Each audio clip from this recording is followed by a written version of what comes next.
बुंदेले हर बोलों के मुंह हमने सुनी कहानी थी, खूब लड़ी मर्दानी वो तो झांसी वाली रानी थी। Good morning students, I am your library teacher miss Gurmeet. बच्चों, आज मैं बात करने जा रही हूँ भारत की वीरांगना रानी लक्ष्मीबाई के बारे में, जिनका नाम इतिहास के पन्नों में इनके बलिदान के लिए जाना जाता है। और इन्होंने कम उम्र में एक बड़ी सेना का नेतृत्व किया और अंग्रेजों को मुंह तोड़ जवाब दिया।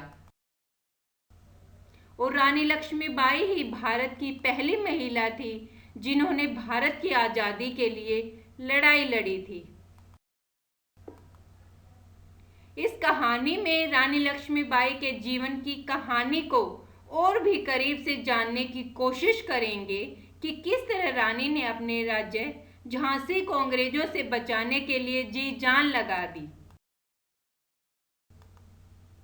इस कहानी की शुरुआत होती है 19 नवंबर 1828 में। उत्तर प्रदेश के वाराणसी में इनका जन्म हुआ। इनके पिता का नाम मोरोपंत था और माता का नाम भागीरथी बाई था। बचपन में इनके माता पिता ने इनका नाम मणिकर्णिका रखा था और प्यार से इन्हें मनु भी पुकारा जाता था। लक्ष्मीबाई जब महज 4 साल की थी तो इनकी माता की मृत्यु हो गई। इसके बाद इनके पालन पोषण की जिम्मेदारी विठुल के पेशवा ने संभाली, जिनके दरबार में मनु के पिताजी काम करते थे। और पेशवा ने मणिकर्णिका का अपनी बेटी की तरह पालन पोषण किया।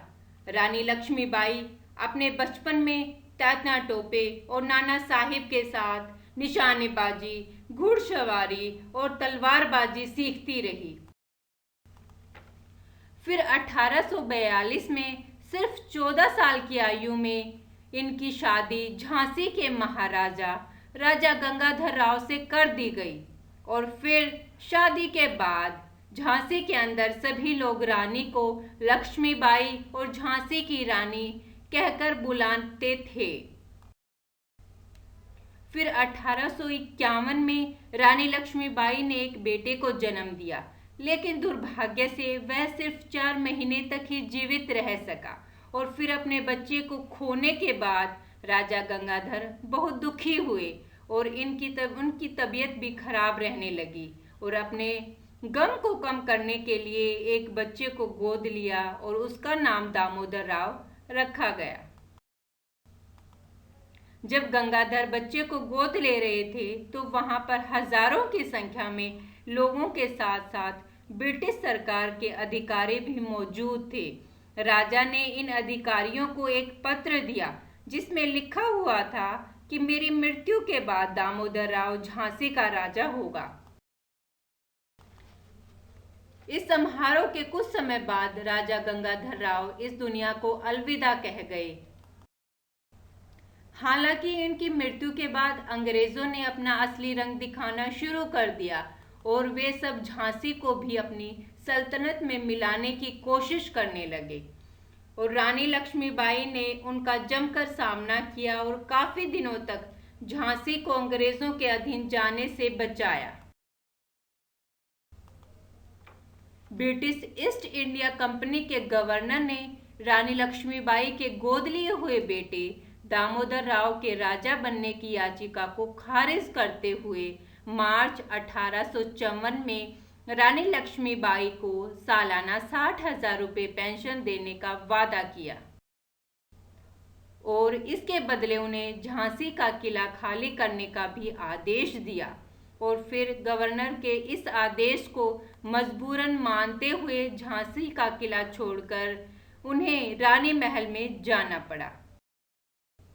लेकिन लक्ष्मीबाई ने रानी महल में जाने के बाद कसम खाई कि वह झांसी को किसी पराये हाथों में नहीं जाने देगी।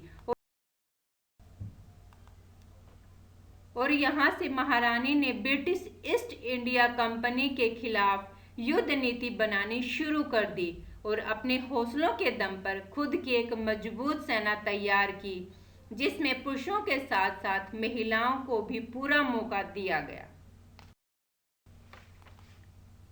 रानी लक्ष्मीबाई ने तात्या टोपे और अपने बचे हुए सैनिकों के साथ ग्वालियर के किले पर कब्जा कर लिया, लेकिन अंग्रेजों ने ग्वालियर में भी अपने पैर पसारने शुरू कर दिए थे और वहां पर भी हमला कर दिया।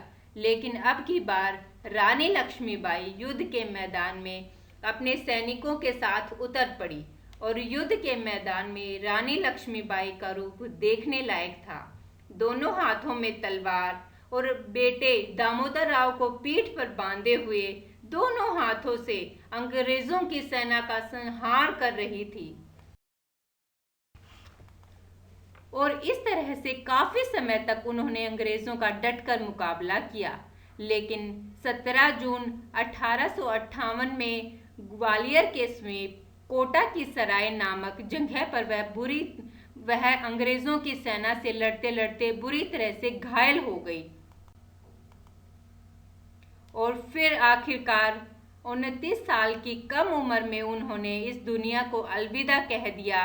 लेकिन इनकी बहादुरी की कहानियां हमेशा ही अमर रहेंगी। उम्मीद करती हूँ आपको ये कहानी पसंद आई होगी। धन्यवाद।